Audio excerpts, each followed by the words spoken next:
Assalamualaikum warahmatullahi wabarakatuh. Perkenalkan, nama saya Marsha Francisca Angelita Tirta Ayu dengan NPM akhir 430. Nah, pada kesempatan ini saya akan mempresentasikan tugas penganggaran dengan judul analisis ramalan penjualan menggunakan metode tren pada perusahaan PT Nippon Indosari Korpindo Tbk. Nah, di sini kita jelaskan apa sih PT Nippon Indosari Korpindo ini. PT Nippon Indosari Korpindo Tbk merupakan perusahaan makanan di Indonesia yang memproduksi roti kemasan dengan merek terkenal yaitu Sari Roti. Nah, pada perusahaan ini didirikan pada tahun 1995 dan saat ini menjadi salah satu produsen roti terbesar di Indonesia. Produk-produknya didistribusikan secara luas melalui berbagai jaringan seperti supermarket, minimarket, dan distributor di berbagai wilayah.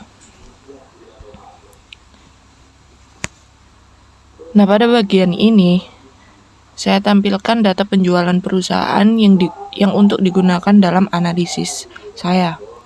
Data tersebut merupakan data penjualan dalam beberapa periode yang dinyatakan dalam satuan miliar.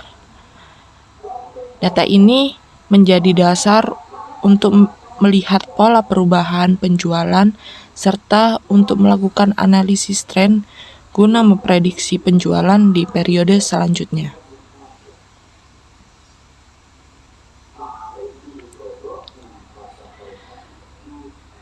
Nah, di sini ada garis tren tangan bebas, yang dimana berdasarkan grafik garis tren tangan bebas ini dapat terlihat bahwa penjualan dari tahun 2022 hingga 2024 mengalami fluktuasi. Pada beberapa periode seperti kuartal 3, terlihat adanya penurunan yang cukup tajam.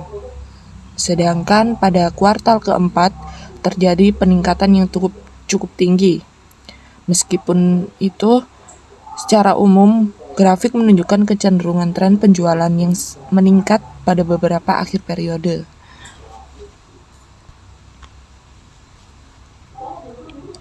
Nah, selain menggunakan garis tren tangan bebas, analisis ini juga dilakukan menggunakan metode least square. Metode ini digunakan untuk mendapatkan persamaan tren yang lebih akurat dengan melakukan perhitungan nilai A dan B. Nilai A diperoleh dari hasil pembagian jumlah total penjualan dengan jumlah periode.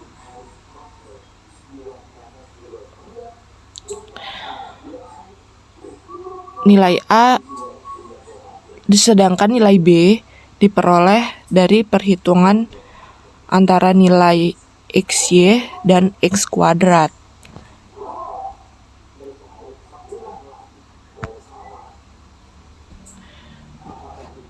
Setelah itu diperoleh nilai A dan B, maka dapat dibentuk persamaan tren yang yaitu Y.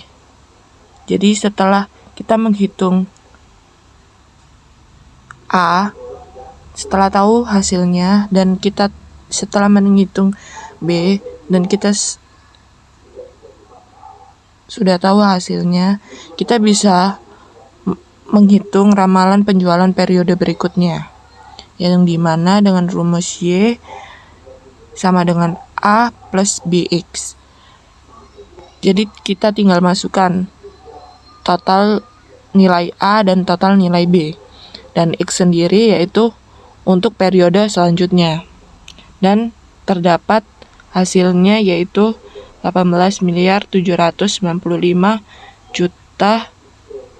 sekian.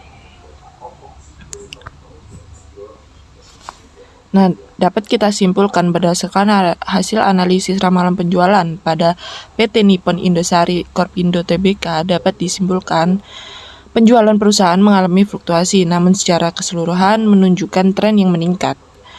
Lalu, total penjualan selama 12 kuartal terakhir mencapai 17 miliar 253 juta. Dan berdasarkan metode least square, diperkirakan penjualan pada periode berikutnya akan mencapai sekitar 18 miliar 795 juta. Nah, dari hasil ramalan ini dapat menjadi dasar bagian perusahaan dalam menyusun anggaran produksi, pengadaan bahan baku, serta strategi pemasaran di masa mendatang. Demikian presentasi mengenai analisis ramalan penjualan menggunakan metode tren pada perusahaan PT Nippon Indosari Korpindo Tbk. Sekian, terima kasih atas perhatiannya. Wassalamualaikum warahmatullahi wabarakatuh.